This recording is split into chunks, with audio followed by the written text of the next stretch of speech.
When a kind-hearted single mother, once a decorated military doctor, was mocked by her glamorous boss at a public event, no one expected what came next. They laughed at her size, her quiet faith, and her simple life. But when she whispered two words, "Steal mercy," the entire room froze.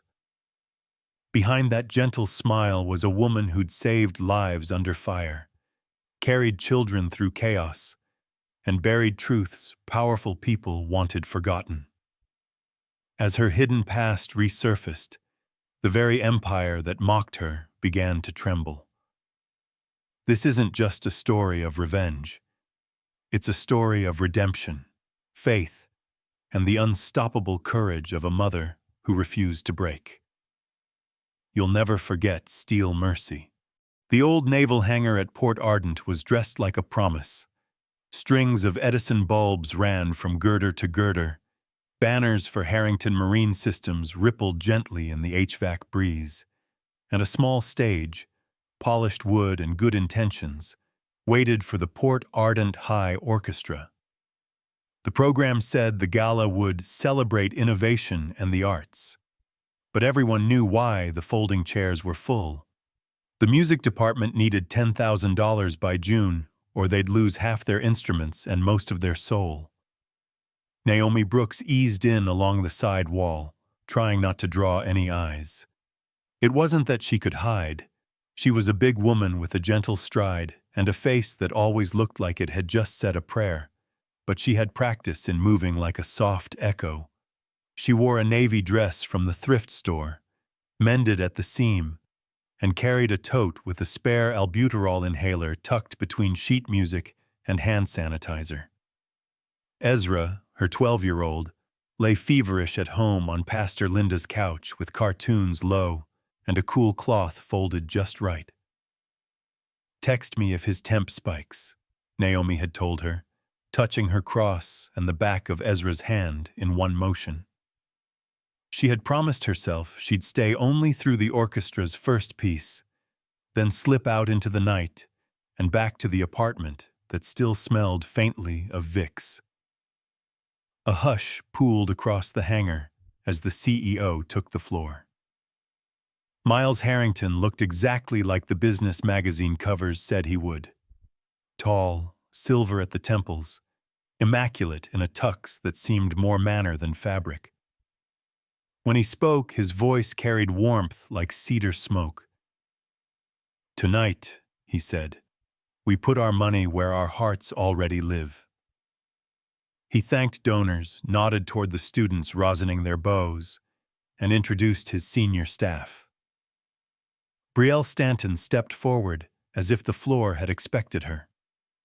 Director of Strategic Partnerships. Beautiful in the exact way that photographs prefer.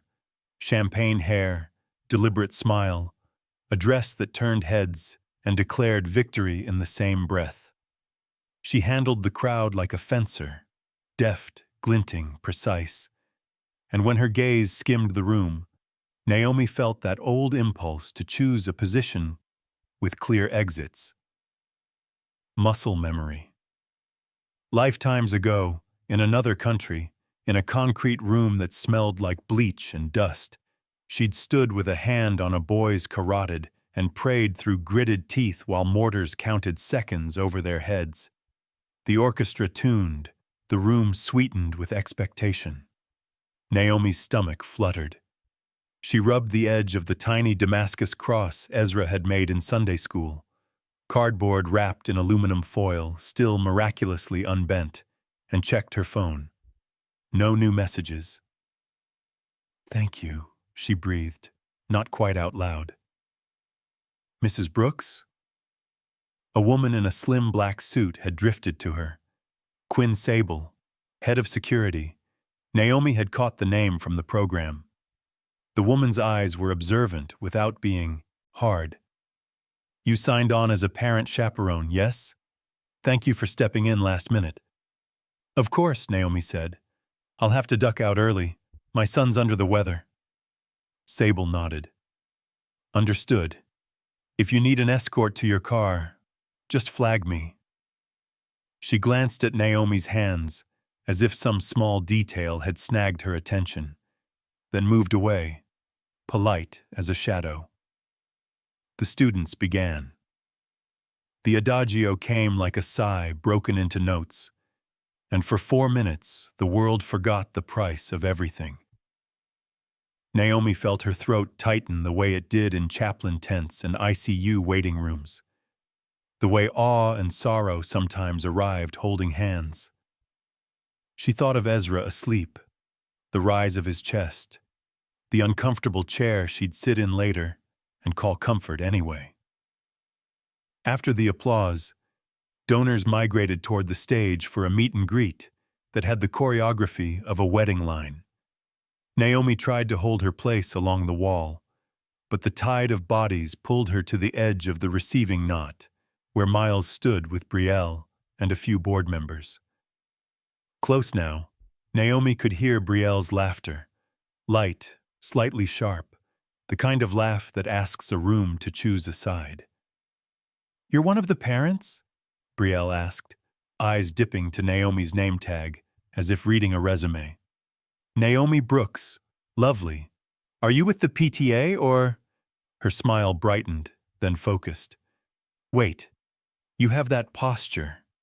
She snapped her fingers, delighted with herself. "Military.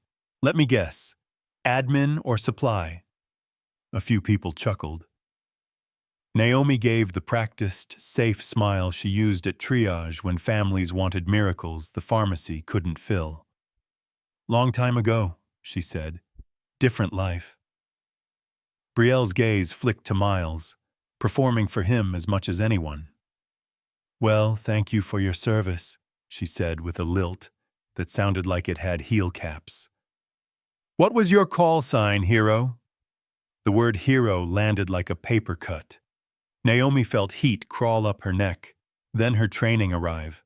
Slow the breath, count the corners of a room, speak without hurrying. She let the silence stand for one heartbeat longer than was comfortable. It taught people to listen. "Steal mercy," she said. Sound thinned. One of the older men near the donors, broad, stooped, with a jaw like an engine block, straightened so fast his chair barked against concrete. A pair of retired chiefs traded a glance like a code word had just walked in wearing a dress. Sable had drifted back, quiet as a metronome stopping. "Ma'am," she said, voice recalibrated. "Do you still carry any mission currency? Challenge coin? Insignia?" Naomi reached into the inner pocket of her thrift store cardigan and brought out a coin worn satin at the edges. A caduceus over a falcon, the Latin mottled by time and habit. She laid it on Sable's palm. No ceremony, no story. Sable turned at once and her face stopped moving. When she spoke, it was to Miles. "Sir." Whatever else she said was the language of careful professionals, but Naomi watched the power tilt, subtle, unmistakable, as junior officers and old hands unconsciously adjusted their stance around her, like a circle remembering who it was meant to face. Brielle's smile held, but the edges had gone brittle.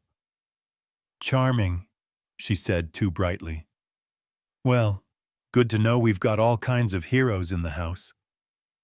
The line inched forward. Phones stayed put. Security had made that clear. But Naomi could feel the alert move through the room the way shock moves through a body. Silent, total, reorganizing. Miles Harrington stepped closer, manners intact, curiosity tempered by restraint. "Ms. Brooks," he said, and the warmth in his voice didn't feel like cedar smoke now. It felt like attention.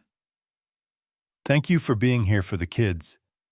His eyes lowered for a beat to the coin in Sable's hand and rose again to Naomi's face. "And for a great many other things I suspect we don't talk about at microphones."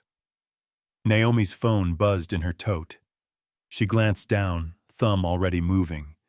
Temp down to 100.2, breathing easier, Pastor Linda had texted. We're okay. Stay as long as you need. Naomi let out a breath she hadn't named as fear. I won't be long, she murmured, to God or herself or the boy half a city away. Then she looked up at the ring of faces, some skeptical, some reverent, some suddenly cautious, and felt the hinge in the night swing. Whatever you think you know, she said softly, the truth is more complicated. It usually is. Sable closed her hand around the coin like a vow. Miles inclined his head, something like respect old as uniforms passing between them. And Brielle, glossy and perfect, stared at Naomi the way a person stares at a door they can't open, baffled that anyone else might have a key. By the time Naomi reached her apartment, Port Ardent had pulled a damp curtain over its lights.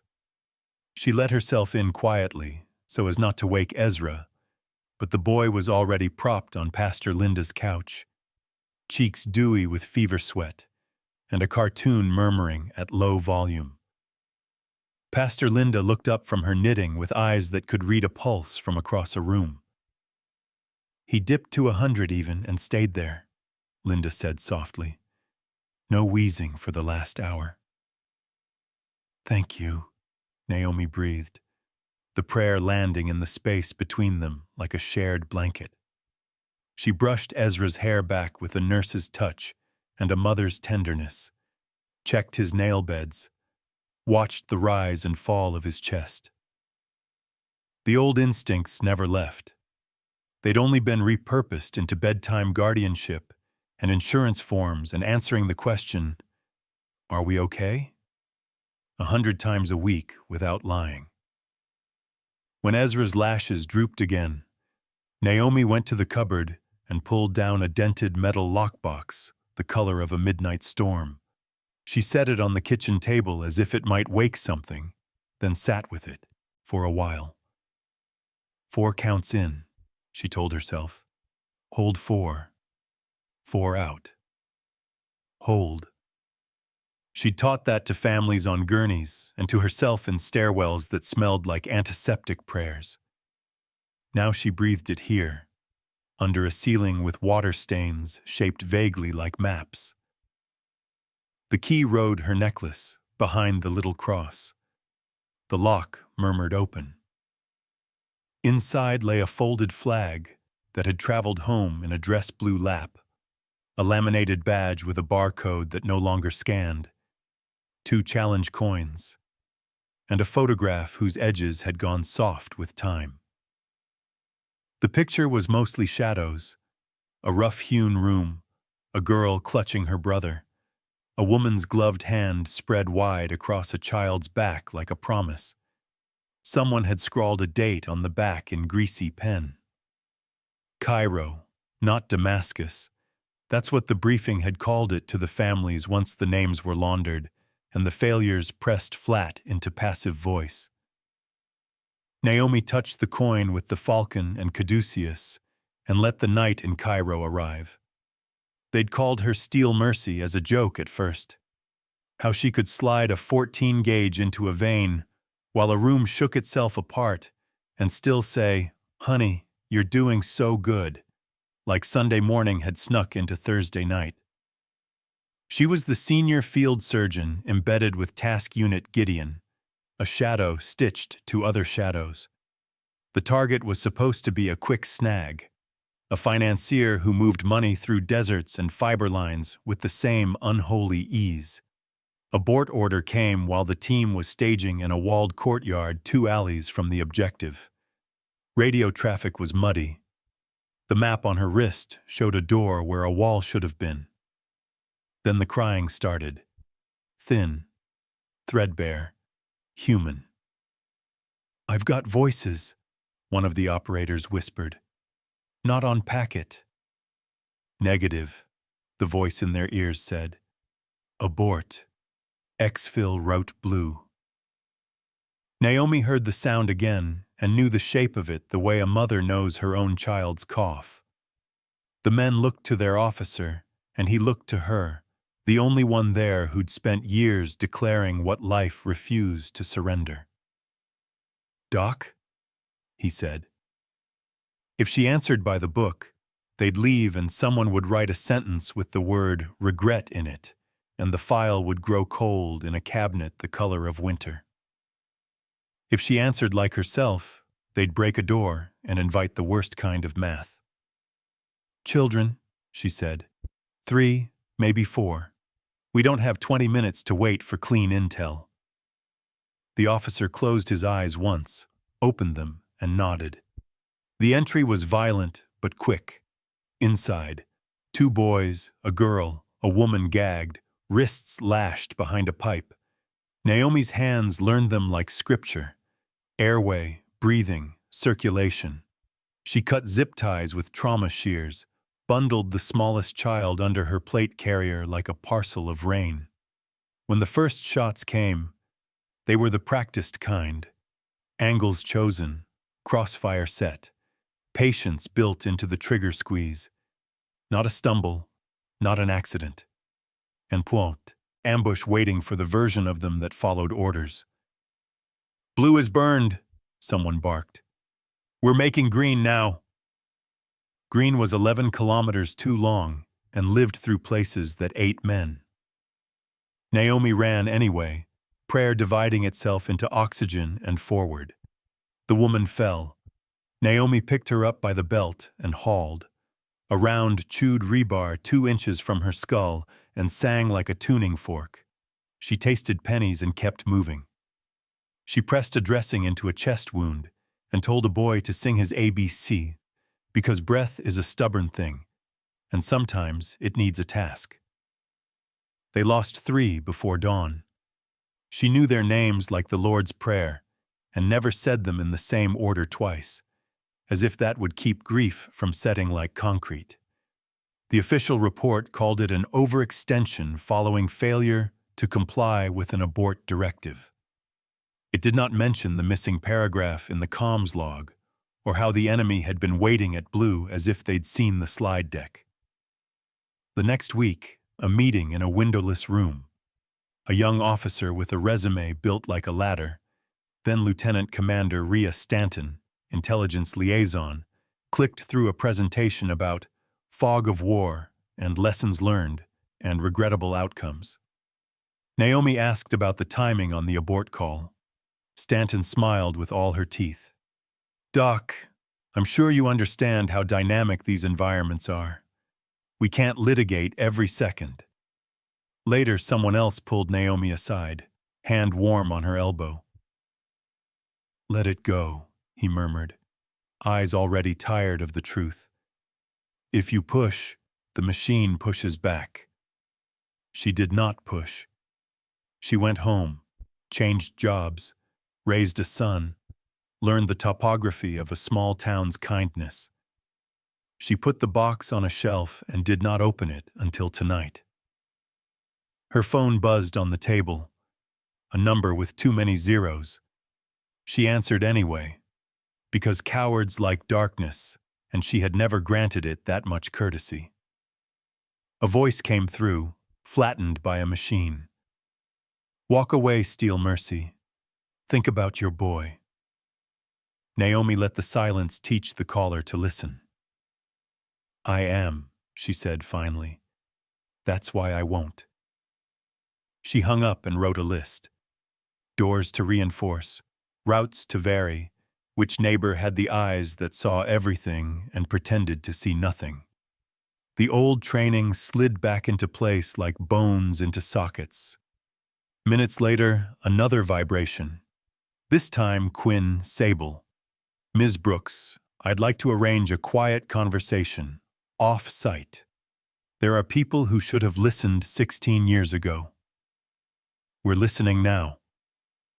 A second message followed, from an unknown contact that identified itself only as HMS Office, Miles Harrington's scheduler. "On behalf of Mr. Harrington, thank you for coming tonight." Separately, our foundation would like to discuss support for Port Ardent High's music program. Naomi stared at the two messages, at their different weights. One was an opening, the other a balm. She looked toward the couch, where Ezra had shifted and settled. A hand flopped palm up, as if ready to receive. She cupped that hand and pressed her lips to his knuckles. "God of the long road," she whispered, barely air, "walk with us." When she lifted her head, the fear was still there, but so was something sturdier, older than fear and trained longer, resolve. She closed the lockbox, looped the key beneath the cross, and began to pack a tote that held medical records, a notebook, and the coin with a falcon that some people remembered and others pretended not to. Outside, Port Ardent's harbor bells kept their patient time. Inside, a mother set her house in order, then turned toward the truth. The federal building in downtown Portland looked nothing like the places Naomi had lived her hardest days, but the smell was the same. Sterile air, recycled courage. She'd driven through the night with Quinn Sable riding shotgun and a Bible wedged in the glove compartment. Ezra had stayed behind with Pastor Linda, armed with soup, inhalers, and the unshakable belief that his mom could do anything. By dawn, Naomi was sitting in a waiting room that hummed with fluorescent light and the low rustle of suits. Sable handed her coffee and whispered, "The review board will be civil. They just don't like surprises." Naomi smiled, the kind that never reached the eyes. "They've had 16 years to prepare," she said. The hearing room was smaller than she'd imagined. A long oak table gleamed under hard light. On one side, investigators from the Inspector General's office and Naval Intelligence. On the other, two men she hadn't seen since Cairo, Sergeant Mateo Archer, now walking with a cane, and Lieutenant Weston Price, his prosthetic polished like a statement. Their faces broke into small, stunned smiles when she entered. "Steel mercy," Archer murmured, standing despite the stiffness. "You really made it." "Barely," Naomi said, taking his hand in both of hers. "But I made it." The door closed. The formality began. Sworn oaths, typed transcripts, titles long enough to drown meaning. Naomi folded her hands, spine straight, the picture of a nurse who'd learned to sit through the worst without fidgeting. The lead investigator, a gray-haired man with a lawyer's diction, began. "Miss Brooks, we'd like to revisit the events of February 10th, 16 years ago, near Cairo." Naomi spoke with the measured calm of a surgeon describing a heartbeat, the layout of the compound, the cries in the basement, the abort order that came 47 minutes before the team even found the hostages. She described the ambush, the enemy's precision, the route they took, the three men who never came home. Every syllable fell like a bead of water on stone, steady, relentless. When she finished, Weston added, "Our radios were jammed selectively, sir. Whoever did it knew our encryption." The investigators nodded, flipping through folders. One of them displayed a satellite photo, a grainy top-down of the compound. "We've cross-referenced your report with intercepts. The enemy's positioning was identical to what was in your pre-mission brief. That information should have been classified at the 05 level. Only 6 people had access." Naomi knew the name before they said it. "Lieutenant Commander Rhea Stanton," the gray-haired man continued, "now Senior Director of Strategic Operations for Harrington Marine Systems." Sable's expression didn't change, but her shoulders lowered a fraction. The way soldiers exhale when the shot they expected finally lands. Naomi met his eyes. She coordinated the abort call, she said quietly. And then she buried it. They nodded again, the way bureaucracy nods when it can finally label something terrible. The evidence corroborates your account. We'll recommend full exoneration for your unit and a formal review of Ms. Stanton's conduct. Naomi's hands trembled for the first time that morning. Then the truth finally came home, she whispered. The door opened. A new figure entered. Miles Harrington. He moved with the gravity of someone who had traded currency for conscience. Ms. Brooks, he said, his voice lower now, softer. When Director Stanton made her remarks at the gala, I didn't understand the weight behind your silence. I do now. Naomi studied him. Did you know? I knew parts, he admitted, not the blood in between. Sable slid a document across the table, a corporate statement of donation, already signed. 10,000 for Port Ardent High's arts program, she said. Effective immediately. Naomi blinked once, surprised. Why? Miles's answer came slow, deliberate. Because sometimes fixing one broken thing is how you start to fix another. The hearing reconvened after lunch. The Navy's counsel read the new findings aloud for record. The official exoneration of Task Unit Gideon, posthumous Navy crosses for the 3 men lost, a commendation for humanitarian courage under fire, Steel Mercy's name etched beneath it. When he said her call sign, the room went still. At the back, Weston wiped his face with the heel of his palm. Archer just stared at the table, jaw tight. Ms. Brooks, the chairman said, is there anything you wish to add before we adjourn? Naomi stood, the weight of 16 years moving in her bones. Honor belongs to the ones who didn't make it out, she said, voice rough but steady. They made the right call, and they paid the price. All I did was survive it. Silence. The kind that feels holy. Then a sound. Music. The door had opened, and there stood a teenager with a cello case bigger than her, hair a messy halo around bright, nervous eyes. Ezra. Pastor Linda must have driven him here. Mom, he said, whispering but somehow filling the room. Can I play the song you taught me? The chairman hesitated, then nodded. Go ahead, son. Ezra sat, bow trembling just a little.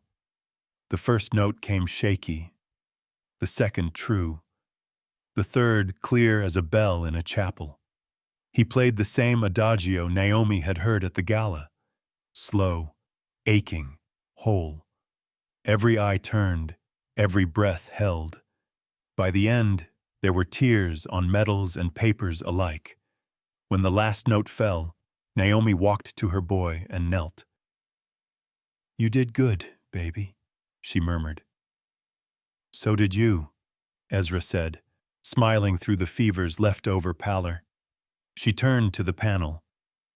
You can put this on the record, too, she said softly.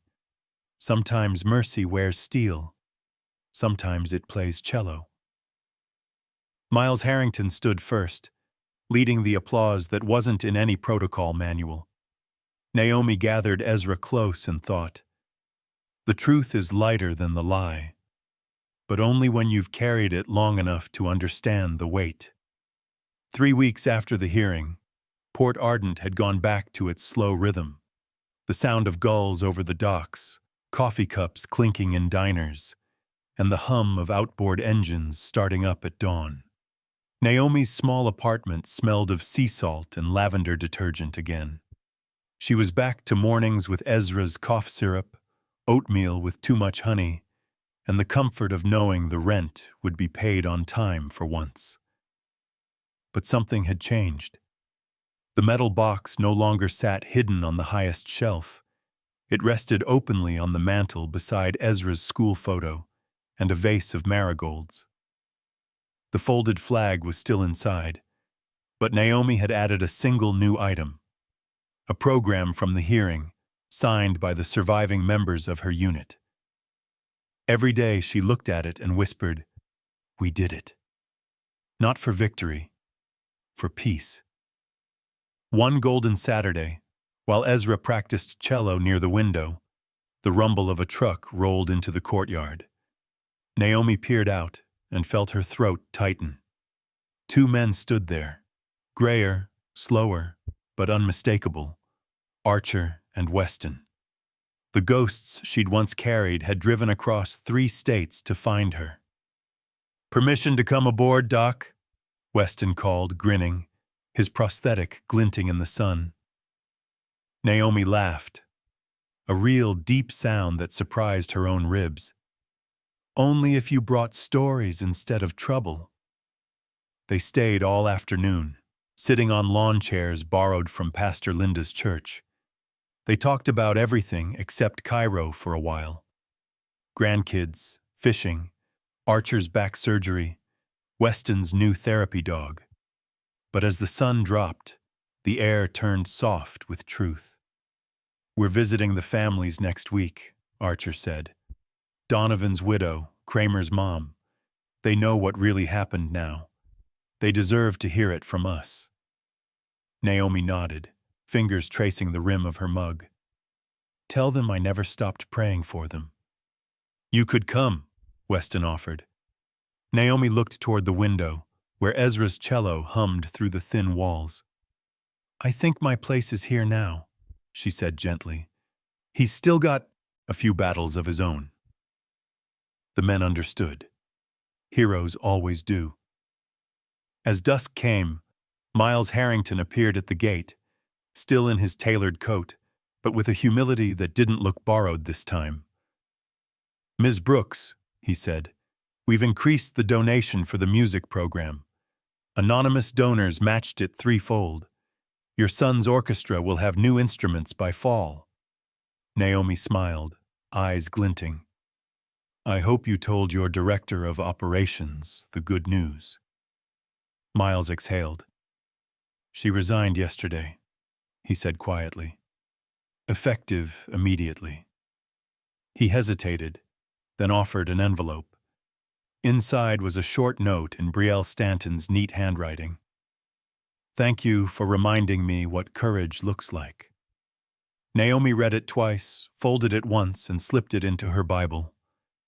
"Redemption's real," she murmured, "just not always public."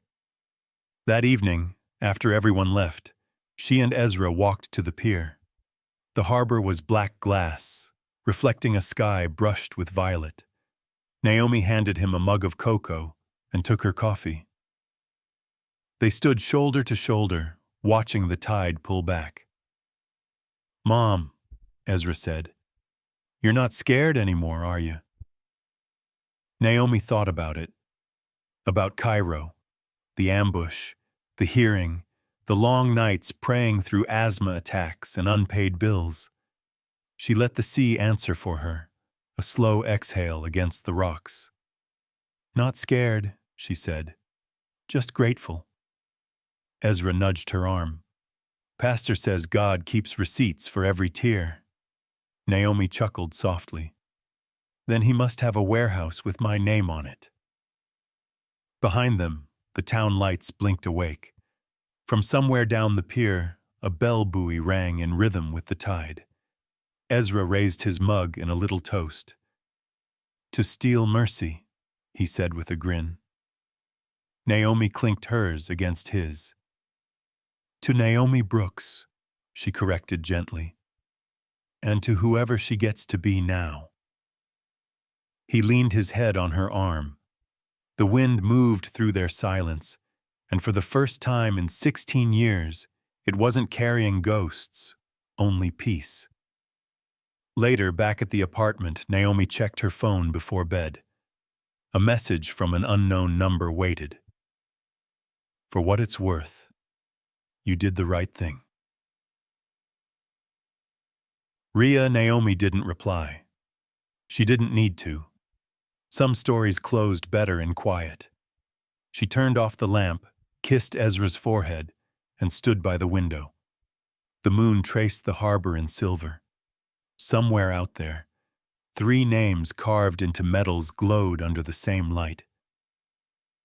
"Rest easy, boys," she whispered. "We made it home." And for the first time in forever, Naomi believed it.